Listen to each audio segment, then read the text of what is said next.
Imagina que el hombre con el que construiste todo tu imperio te entrega los papeles del divorcio en la misma mesa que tus hijos pequeños acaban de poner para celebrar su 10º aniversario. Imagina que, cuando le preguntas por qué, te da una cachetada tan fuerte que te sabe la boca a sangre y te grita que te largues, que te lleves a los niños si quieres, porque según él, nada de eso fue tuyo jamás.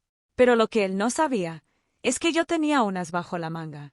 Tomé a mi hija de 6 años y a mi hijo de 4, caminé hacia la puerta, lo miré fijamente a los ojos y le dije solo 4 palabras.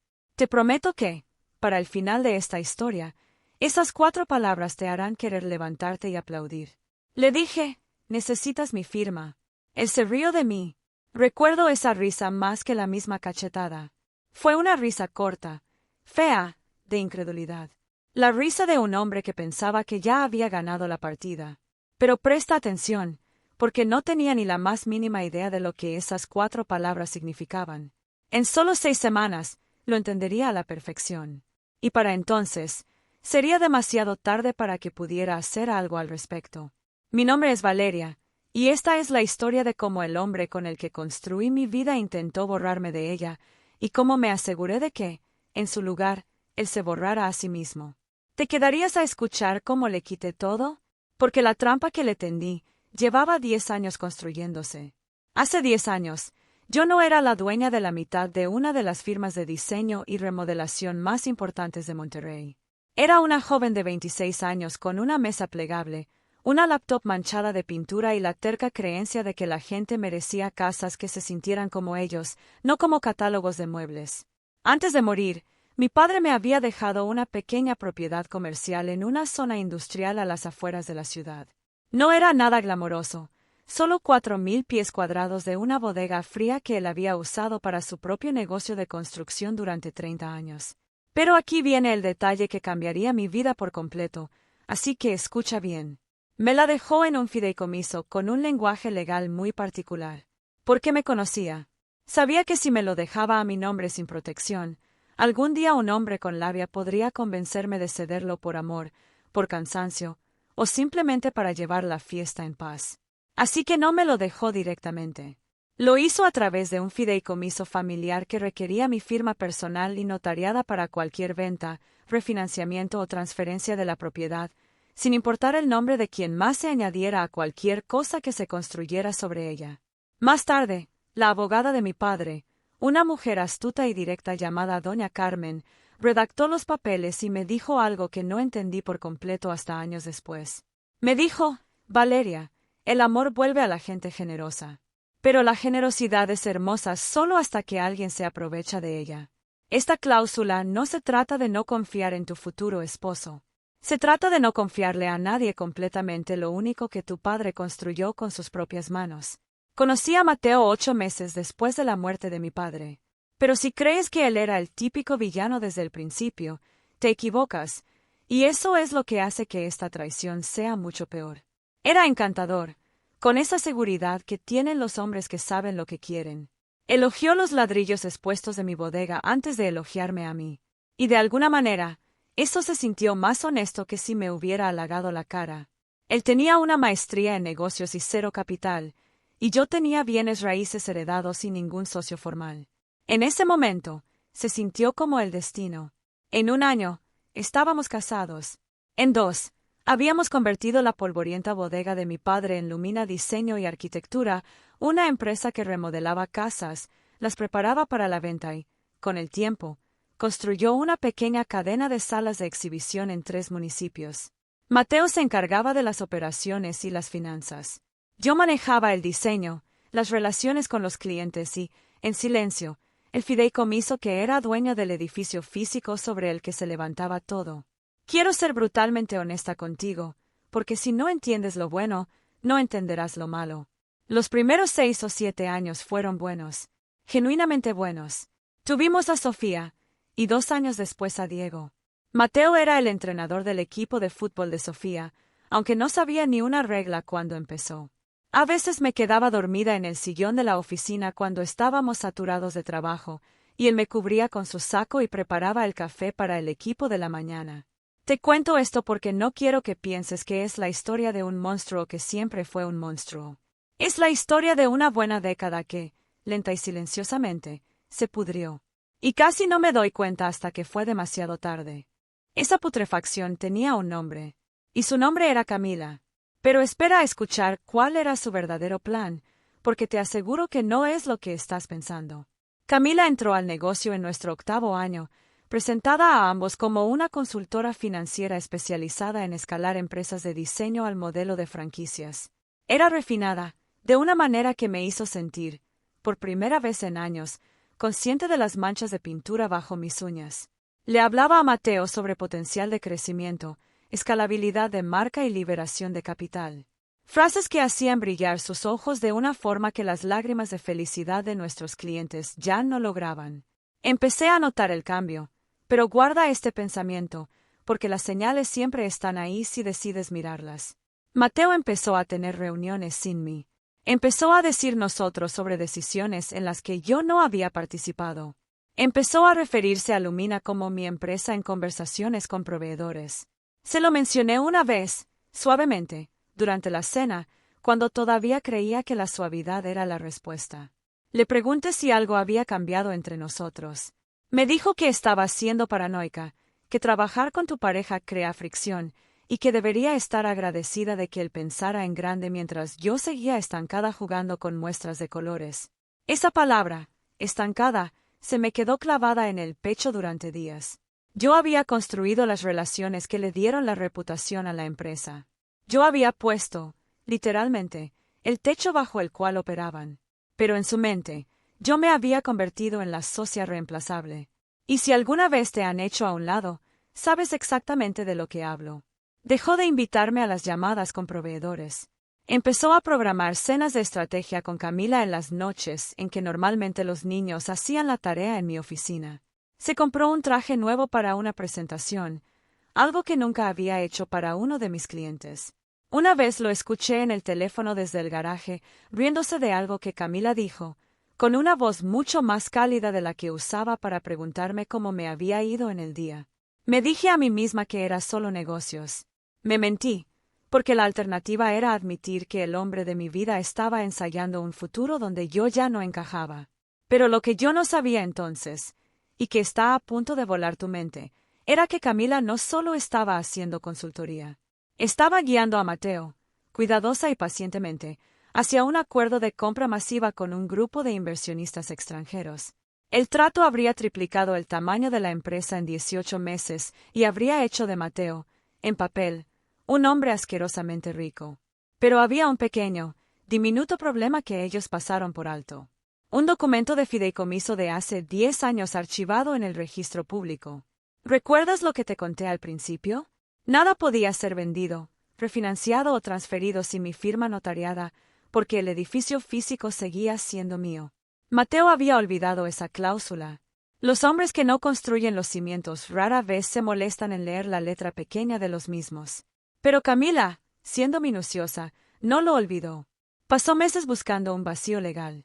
Y cuando no lo encontró, ideó el plan más cruel que te puedas imaginar. Deshacerse de la esposa. El plan era un insulto a mi inteligencia.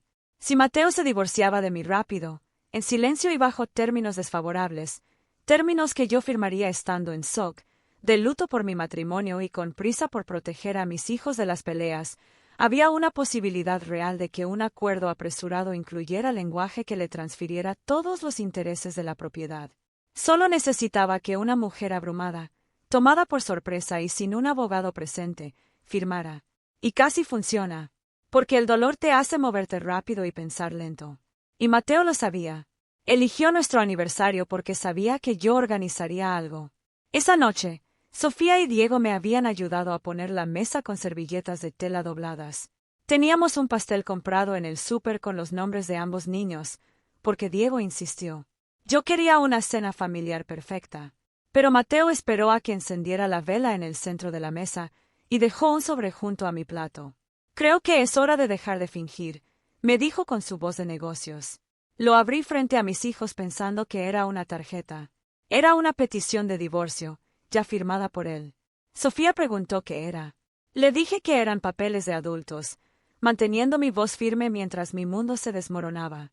Le pedí a Mateo que habláramos en otro lado, sin los niños. Y ahí fue cuando pasó. Se levantó tan rápido que su silla golpeó el suelo y me dijo que había tenido 10 años para entender mi lugar, y que mi lugar nunca incluyó ser dueña de nada. Cuando le respondí que su nombre no estaba en las escrituras del edificio, su cara se transformó en pura maldad. Cruzó la cocina y me dio una cachetada tan fuerte que mi cabeza giró. Diego empezó a gritar antes de que yo sintiera el ardor. «Lárgate», me dijo. «Llévate a los niños. Lárgate de mi casa».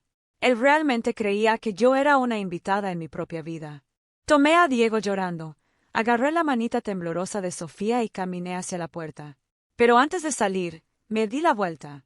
La voz de mi padre y de doña Carmen resonaron en mi cabeza. Lo miré y le solté la frase que cambiaría todo: «Necesitas mi firma». Vi la confusión en sus ojos, y salí al frío de la noche. Pero si crees que me fui a llorar a un rincón, no sabes de lo que soy capaz. Esa primera noche fuimos a casa de mi cuñada, Elena, la propia hermana de Mateo. Y escucha bien esto, porque es clave. Elena me vio la cara marcada, no hizo preguntas, acostó a mis hijos y me dijo: «Cuéntamelo todo, y dime qué necesitas para destruirlo».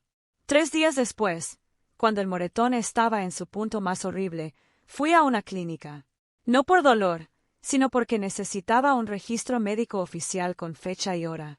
La enfermera tomó fotos, lo documentó todo y me dio un reporte que guardé como oro. Fue Elena quien me dijo que llamara a doña Carmen, la abogada de mi padre. Al día siguiente, sentada en el despacho de doña Carmen, temblando bajo un abrigo prestado, le conté sobre la cachetada, los papeles y mis 4 palabras. Ella sacó el archivo de mi padre de 1998 y me miró a los ojos. «Valeria, tu padre no era un hombre sentimental, pero era implacable. Puso un lenguaje en este fideicomiso que he usado solo 2 veces en mi carrera. Cualquier movimiento con ese edificio requiere tu firma exclusiva como única beneficiaria. Ni votos, ni socios. Solo tú. Si tu marido está negociando con inversionistas, ese trato está muerto sin ti». Y nunca pudo cerrarse. Sentí como si me quitaran un peso de 100 kilos del pecho. No era triunfo aún, pero supe que no estaba pisando en el aire. Pero la realidad no es una película, y las cosas se pusieron feas antes de mejorar. Mateo cambió las cerraduras de las oficinas. No del edificio, pero sí del interior donde estaban mis diseños y 10 años de mi vida. Mis hijos estaban traumatizados. Sofía lloraba en la escuela pensando que su papá ya no la quería, y el pequeño Diego dormía con los zapatos puestos por si teníamos que huir de nuevo. Eso es lo peor de una traición. No el dinero, sino ver a tus hijos absorber un terremoto que no causaron. Pero convertí ese dolor en combustible. Doña Carmen no perdió el tiempo. En una semana, presentamos una contrademanda que incluía violencia doméstica comprobada con fotos, registros médicos y la declaración de su propia hermana, Elena. Un juez me dio la custodia física principal de inmediato y le puso una orden de restricción a Mateo. Ya no podía acercarse a mí. Se le acabó su teatrito de negociador encantador. ¿Y adivina quién se enteró de todo esto? El grupo de inversionistas de Camila. Y si sabes algo de dinero, sabes que el dinero es cobarde. Una demanda por violencia doméstica contra la cara de la empresa era un riesgo de relaciones públicas que no iban a tolerar. Pero aquí es donde la historia da el giro más salvaje. Camila, demostrando que no le importaba a Mateo en lo absoluto, intentó sacarlo del juego. Buscó a mi abogada a escondidas para preguntarme si yo quería vender mi parte directamente y dejarlos hacer el trato sin él. Mateo era un estorbo para ella, igual que yo lo fui para él. Por supuesto, dije que no. Camila incluso consiguió mi celular y me llamó, tratando de manipularme, diciéndome que fuera madura y no dejara que mis emociones arruinaran un negocio millonario. Le respondí que mi firma no era sentimental, era legal, y que el trato que su inversionista quería murió en el instante en que mi esposo decidió que mi vida era desechable. Le colgué y ahí terminó mi luto. Ahí empezó mi venganza. 6 semanas después de la cachetada, nos vimos en una sala de juntas. Su abogado pidió la reunión rogando llegar a un acuerdo. Mateo se veía destruido, cansado. Camila no estaba ahí. Doña Carmen soltó las cartas sobre la mesa, el fideicomiso era intocable. La orden de restricción sería permanente. Y entonces llegó el golpe final. El acuerdo operativo de la empresa, ese que Mateo había redactado hace años para protegernos mutuamente, exigía el consentimiento unánime de ambos socios para cualquier cambio estructural o inversión externa. Él mismo había escrito la regla que ahora lo estaba ahorcando. Lo miré a los ojos al otro lado de la mesa y terminé la frase que había empezado en la cocina: necesitas mi firma para el edificio, Mateo. Y también la necesitabas para la empresa. Siempre la necesitaste. Simplemente nunca pensaste que tendrías que pedírmela. Vi cómo su alma abandonaba su cuerpo. Se dio cuenta de que los muros que construyó para encerrarme eran los mismos que ahora lo estaban aplastando. ¿Quieres saber cómo terminó todo? El trato de los inversionistas colapsó. Camila se fue a otra empresa y no volvió a hablarle a Mateo. Gracias a la demanda por violencia y su intento ilegal de vender a mis espaldas, la mediación terminó dándome el control mayoritario absoluto de Lumina Diseño. Él se quedó con una participación minoritaria, reportándome directamente a mí. Regresé a mi oficina, firmé los papeles en el mismo escritorio donde empezó todo, y finalmente pude respirar. Elena, mi cuñada, sigue yendo a los partidos de Sofía, y ahora es más mi hermana que de él. Me dijo que ver todo esto le enseñó a educar a su hija sobre el dinero, y a nunca asumir que un papel de matrimonio te protege. El amor verdadero no está peleado con proteger lo que es tuyo. Mi hijo Diego ya no duerme con los zapatos puestos. Y mi hija Sofía me preguntó hace poco qué hubiera pasado si no hubiera dicho esas 4 palabras esa noche. Le dije la verdad, que mi padre, 10 años atrás, me dio la armadura antes de que yo supiera que iba a ir a la guerra. Ahora dirijo mi empresa al 100%. Mi nombre es el único que brilla. A veces todavía me asusto un poco si escucho una silla arrastrarse fuerte, un viejo reflejo de una cocina que ya no es mía, pero cada día se desvanece más. Si tú estuvieras en esa cocina esa noche, viendo cómo te entregan 10 años de tu vida en un sobre, hubieras huido en silencio, o te habrías dado la vuelta para decir tus propias 4 palabras. Si esta historia te hizo hervir la sangre y luego te hizo sonreír, no olvides darle like, suscribirte a Valira Pavak, y contarme en los comentarios qué le habrías dicho tú.